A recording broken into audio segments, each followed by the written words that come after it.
So, welcome guys to QS Simplified. Here today again, we have another interesting video for you. And today we are going to be creating a takeoff list for us to make our work easier, when calculating for particular work. So, looking at this here, we have an Excel has been created here, so we are replicating what has been shown before, which is our takeoff list. So what we have to do here now is that we have to create our column for dimension. We have time scene first, we have dimension, we have time scene, dimension, squaring, and we have description. So we are going surveying students or your site engineer. This is for you.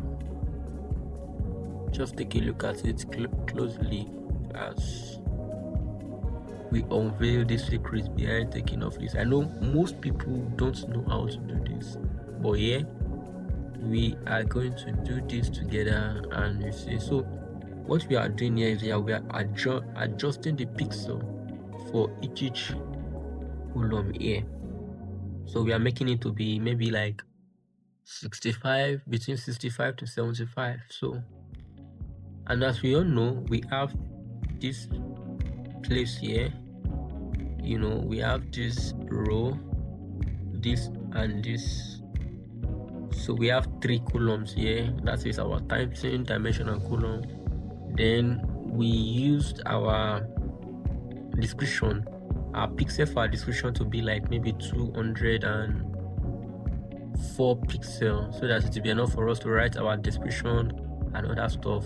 And again, this is our normal takeoff list. So we use, for the next one, which is going to be our time scene, dimension, and squaring.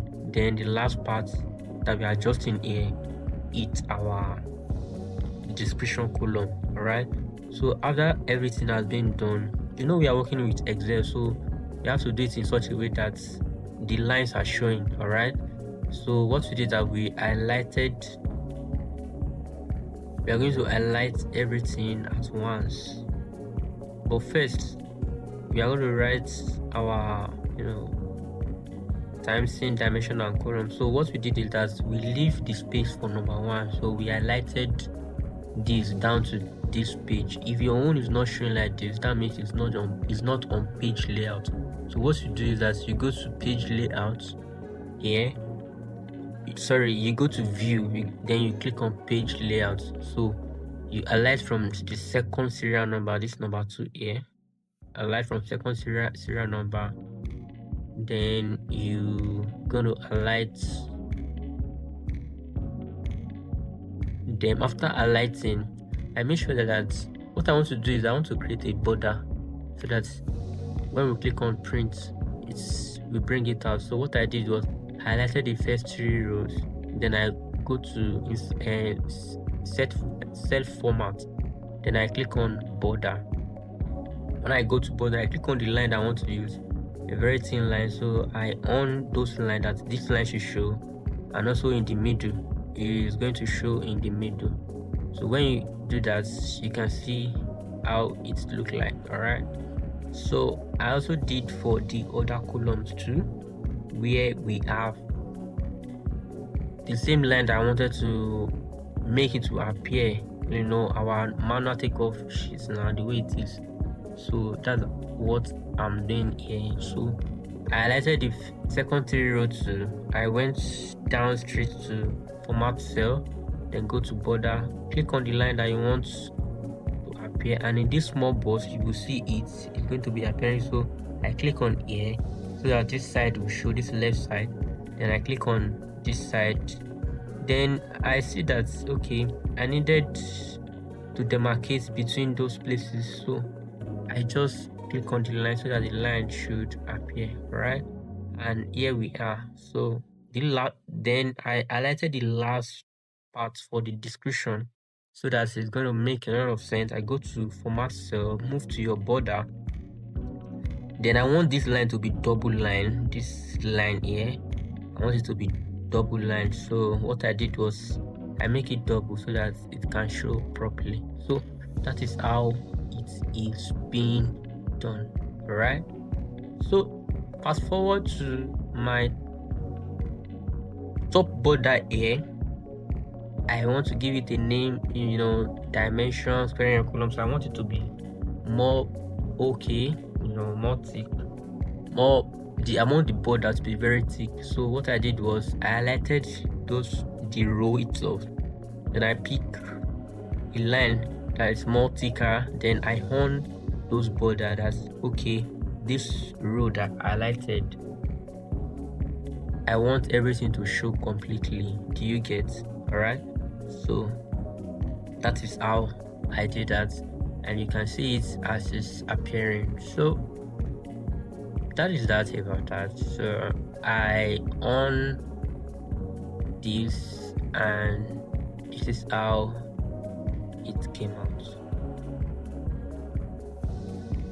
So I go to my other Excel book to check what I did there so that we can just replicate here. So after owning every line, every single details, creating my table, how my manual takeoff is going to be. So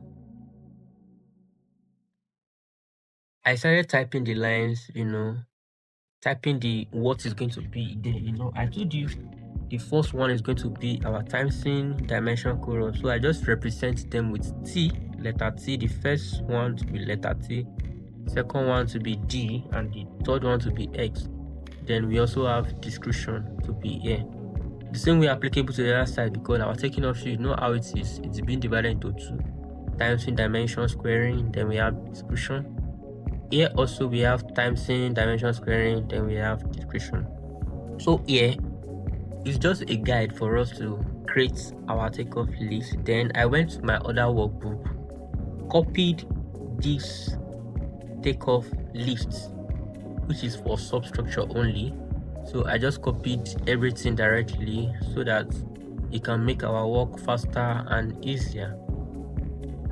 Alright, so I copied takeoff list for substructure, then bring it to our new Excel book that we are using, then click on this and paste it directly. If you really follow this video through, you know that this is very, very good, and it came out so nice. Do you see that? Wow. So when you click on your Control P, it will show perfectly. The takeoff line is going to show. Guys, if you really enjoyed this video, you can give us a thumbs up, comment, and tell us what you really want to see in our next video. Kindly subscribe to this channel. This is QS Simplified. Bye.